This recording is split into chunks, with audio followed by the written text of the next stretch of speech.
अस्सलामुअलैकुम बिस्मिल्लाहिर्रहमानिर्रहीम। Advertisement number 30 2023। आखिरकार इंतज़ार करते करते लेक्चरशिप की असामियों का ऐलान हो ही गया।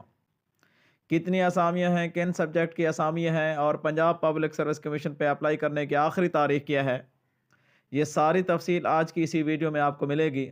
लेकिन आपसे गुजारिश होगी कि अगर आप इस चैनल पर पहली मरतबा आ रहे हैं तो इस चैनल को सब्सक्राइब कर लें, ताकि इस तरह की पंजाब पब्लिक सर्विस कमीशन से रिलेटेड और सेहत से रिलेटेड जितने भी मालूमात हों बर वक्त आप तक पहुंचती रहें। सबसे पहले नंबर पे अगर हम बात करें सीनियर इंस्ट्रक्टर या assistant professor male BPS 18 regular basis पे जो पोस्टें हैं, इंग्लिश सब्जेक्ट की 14 असामियाँ हैं और इसी तरह से इस्लामियात की 19 56 असामियाँ हैं, इकनॉमिक्स की 14 हैं, मैथ की 14 हैं और स्टेटिक्स की 12 हैं। ये टोटल 129 बनती हैं। इन तमाम असामियों के ऊपर BPS 18 पे डायरेक्ट भर्ती होगी असिस्टेंट प्रोफेसर की और या सीनियर इंस्ट्रक्टर की। इनके लिए तालीमी काबिलियत क्या रिक्वायर्ड है? PhD और equivalent qualification from relevant subject having 3 year experience in one और कंबाइंड एरियाज।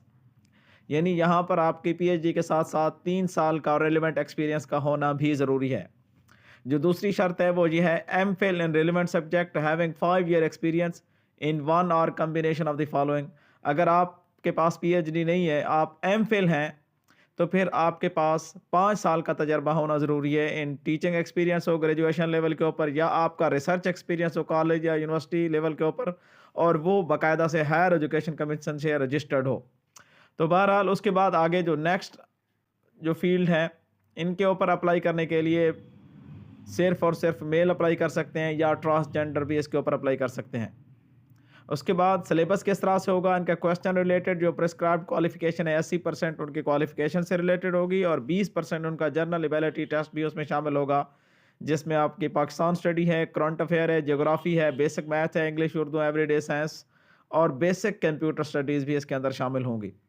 जहाँ तक दूसरी है इंस्ट्रक्टर भी कह सकते हैं, लेक्चरर मेल BS 17 की असामियाँ हैं। ये भी काफ़ी तादाद में आई हैं और बहुत बड़ी तादाद में आई हैं। मैं कहता हूँ नौजवानों के लिए एक बहुत बड़ी खुशखबरी है, वो अपने आप को थोड़ा सा इंगेज कर लें और इसमें बैठ जाएँ, इंशाल्लाह काफ़ी उनके लिए चांसेस बढ़ जाएंगे। उर्दू की अगर हम बात करें, उर्दू की 110 असामियाँ हैं, इंग्लिश की 92 असामियाँ हैं, इस्लामियात की 58, इसी तरह कामर्स की 95, इंग्लिश शॉर्ट हैंड की 23। ये पहली दफ़ा आई थिंक मेरे जहन में ये असामी क्रिएट की गई, इंग्लिश शॉर्ट हैंडिंग की 23, डायरेक्ट 17 की असामी है और इसी तरह इकनॉमिक्स की 37 है, इसी तरह कंप्यूटर साइंस या IT की 37 है, मैथ की 41 है और स्टेटिक्स की 18 यहाँ पर असामियाँ ऐलान की गई। ये टोटल जाकर बनती हैं 511 असामियाँ। बहुत बड़ी तादाद में ये असामियाँ हैं।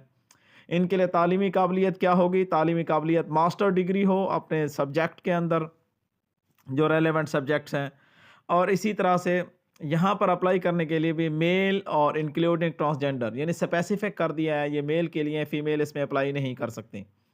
इनका जो मेथड होगा वो है कि क्वालिफिकेशन रिलेटेड 80% क्वेश्चन होंगे और जो जनरल एबिलिटी है वो 20% क्वेश्चन होंगे और इनके ऊपर जो अप्लाई करने की तारीख है वो भी मैं आपको बता देता हूँ। पहले यहाँ जूनियर क्लर्क BS 11 की 21 असामियाँ हैं, हायर सेकेंडरी सर्टिफिकेट के साथ साथ स्पीड ऑफ 25 वर्ड्स पर मिनट हो कंप्यूटर टाइपिंग के अंदर इंग्लिश में, या कंप्यूटर ऑफिस वगैरह भी आपको आता हो, तो इनको ये भी एक असामियों की एक कैटेगरी, आप इनके ऊपर अगर एलिजिबल हैं तो आप अप्लाई कर सकते हैं।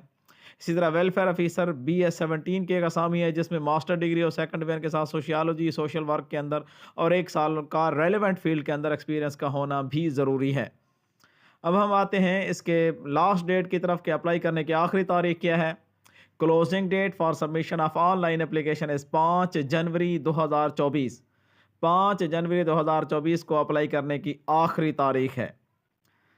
मैं उम्मीद करता हूँ आपको बहुत कुछ इन्फॉर्मेशन इसके ज़रिए से मिल चुकी होगी। फिर भी कोई क्वेरीज रहती है तो कमेंट बॉक्स में अपनी राय से आगाह कीजिए। लेकिन अगर आपको ये वीडियो अच्छी लगे तो ज़रा लाइक और शेयर कीजिएगा। Thanks for watching. अल्लाह हाफिज़।